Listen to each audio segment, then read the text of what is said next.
नमस्कार, B positive news में आपका स्वागत है। मैं नगेंद्र शर्मा। दोस्तों, इस वक्त हमारे साथ हैं आम आदमी पार्टी के युवा नेता गौरव बख्शी। आइए इनसे बात करते हैं।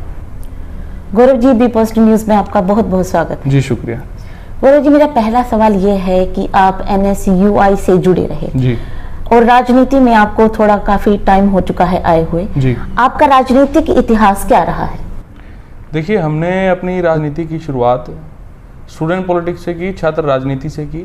जब हम स्कूल से निकलकर कॉलेजों की तरफ आए तब हमने देखा कि एक आम परिवारों के जो छात्र हैं, जो आम परिवारों के बच्चे हैं, जब वो कॉलेज में जाते हैं, यूनिवर्सिटियों की तरफ रुख करते हैं तो उन्हें बहुत सी समस्याओं का सामना करना पड़ता है। जैसे मेस की बढ़ी हुई फीस और शिक्षा के लिए इन्हें बहुत बड़ी बड़ी कीमतें देनी पड़ती थी, और ऐसी कई और मुख्य बातें थी जो छात्रों की जो उनका जीवन था उसमें काफ़ी समस्याएं आती थी। उसके बाद हमने छात्र राजनीति की तरफ रुख किया कि ये जो समस्याएं हैं छात्रों की, इनको हम प्रमुखता से उठाएं और इनका समाधान यूनिवर्सिटी प्रशासन और कॉलेज प्रशासन के साथ मिलकर करवाएं।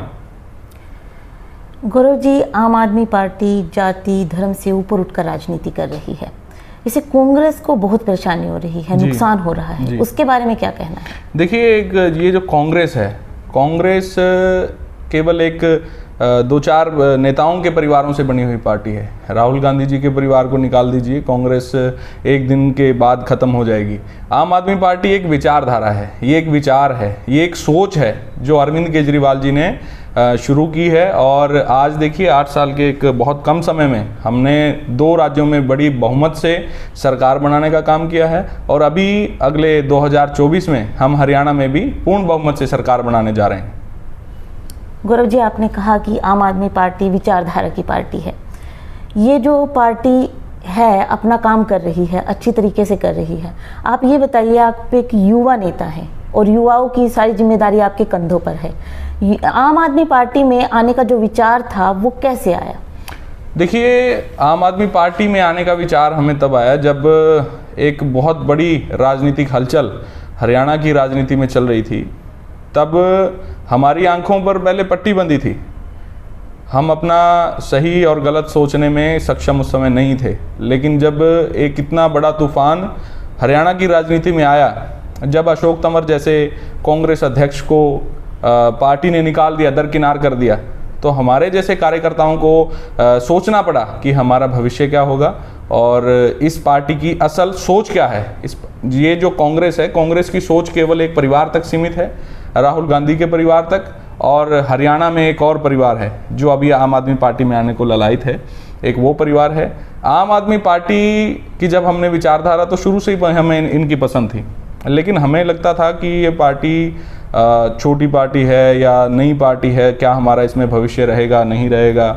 उसके बाद हमने जब इस पार्टी को नज़दीकी से देखा, जब हमने इस पार्टी की विचारधारा को करीब से जाके देखा, तो हमें लगा, हमें ये महसूस हुआ कि हर व्यक्ति को, जो भी इस देश में, इस प्रदेश में रह रहे हैं, उनको इस आम आदमी पार्टी से जुड़ना चाहिए और इस आम आदमी पार्टी की विचारधारा को जनहित में लागू करने के लिए इसे पहले सरकार में लाना चाहिए, और उसके बाद सभी जो समस्याएं हैं आम आदमियों की, इन्होंने पहले भी दिल्ली में समस्याओं को ख़त्म करने का काम किया है, और अब हरियाणा में भी पार्टी दिन प्रतिदिन तेज़ी से बढ़ रही है, लोग इसे अपना रहे हैं, और 2024 में हम हरियाणा में आम आदमी पार्टी की पूर्ण बहुमत से सरकार बनाएंगे।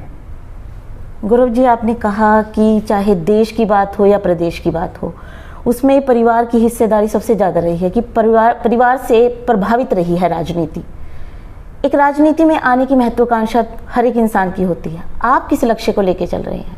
देखिए, मैं केवल एक ही लक्ष्य को लेकर चला हूँ कि हमारे प्रदेश की जो राजनीति है उसको साफ स्वच्छ बना सकें। आम परिवारों के बच्चे इस प्रदेश को लीड करने का काम करें।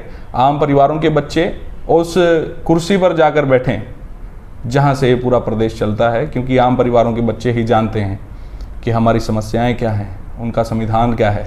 और आने वाले समय में आम आदमी पार्टी, एक ही इनकी नीति है मुख्य, कि जो आम परिवारों के लोग हैं उनको आगे आने का मौका मिलता है। अब देखिए, पंजाब में जैसे हमने CM कैंडिडेट के अगेंस्ट हमने एक आम परिवारों का जो कैंडिडेट थे वो उतारे थे। वो मोबाइल रिपेयर की शॉप पे काम करते हैं, तो उन्होंने कितनी बड़ी पटखनी सीएम पंजाब को दी वो हम सभी जानते हैं। ऐसा ही अब हरियाणा में होने जा रहा है। जितने भी बड़े धुरंधर हैं सबको हमारे जो आम आदमी पार्टी के गरीब परिवारों से निकले हुए, संघर्षशील परिवारों से निकले हुए और नए चेहरे जो पढ़े लिखे हैं, सक्षम हैं सोचने में कि हमारा भविष्य किस प्रकार से बनाया जाए, छात्रों के भविष्य की जो सुरक्षा है वो कैसे की जाए और ऐसी नीतियां जो हमारी आम आदमी पार्टी लागू करती है उसे कैसे जनहित में लागू किया जाए, ये सब हम बड़ी गहनता से सोच रहे हैं। हमारे प्रदेश के प्रभारी डॉक्टर सुशील गुप्ता जी 24 घंटे जनता के बीच में रहते हैं, उनकी समस्याएं जानने का काम करते हैं और अपने स्तर पर उन्हें अभी समाधान करवाने का भी काम करते हैं। 2024 में हम सब ने ये संकल्प लिया है कि आम आदमी पार्टी को हम हरियाणा में भी अपनाएंगे और पूर्ण बहुमत से अपनाएंगे। गौरव जी, ये बताइए कि आम आदमी पार्टी जब से एक राष्ट्रीय पार्टी के रूप में उभरी है तब से सभी राजनीतिक दलों में एक हड़कंप मचा है, घबराहट का माहौल है। हरियाणा की राजनीति तो जातिगत समीकरण पर आधारित है, तो ऐसे में एक झंडे के नीचे आम जनता को कैसे ला पाएंगे? देखिए, हम सबसे पहले हम जागरूकता लाने का काम करते हैं। आम आदमी पार्टी के जितने भी कार्यकर्ता हैं हरियाणा में और पूरे देश में, वो सबसे पहले जागरूकता लाने का काम करते हैं कि लोगों को हम बता सकें कि जातीय राजनीति से हटके जो असल मुद्दे हैं जैसे शिक्षा है, स्वास्थ्य है और जो मूलभूत सुविधाएं हैं, सड़कें हैं, पानी की व्यवस्था है, बिजली की व्यवस्था है, ये सब हमारे असल मुद्दे हैं। ये जो हमारी दूसरी पार्टियां हैं, जो दूसरी राष्ट्रीय पार्टियां हैं, इन्होंने धर्म और जाति की राजनीति के अलावा आज तक हमारे देश का विकास करने की तरफ कभी ध्यान नहीं दिया। कांग्रेस और बीजेपी ने 70 साल के 75 साल के हमारे इतिहास में कोई ऐसा काम नहीं किया कि हमारा देश विकासशील से विकसित देश की तरफ गया हो। जब से हम छोटे थे, जो हमारे पिछले जो हमारी जनरेशन थी वो भी केवल यही पढ़ते आए हैं, यही देखते आए हैं कि भारत एक विकासशील देश है। इतने लंबे समय के बाद भी हम विकसित नहीं हो पाए। उसका कारण केवल एक ही है कि इस देश की राजनीति को अगर झाड़ू के साथ साफ कर दिया जाए, उसके बाद देश हमारी जो नई ऊंचाइयां हैं उनको प्राप्त करने का काम करेगा। गौरव बख्शी जी, बी पॉजिटिव न्यूज़ से बातचीत करने के लिए आपका बहुत बहुत धन्यवाद। जी, आपका भी बहुत धन्यवाद। तो दोस्तों, ये थे हमारे साथ आम आदमी पार्टी के युवा नेता गौरव बख्शी जी, जो अपने लक्ष्यों को लेकर आगे बढ़ रहे हैं। बी पॉजिटिव इनको इनके आने वाले भविष्य के लिए हार्दिक शुभकामनाएं देता है।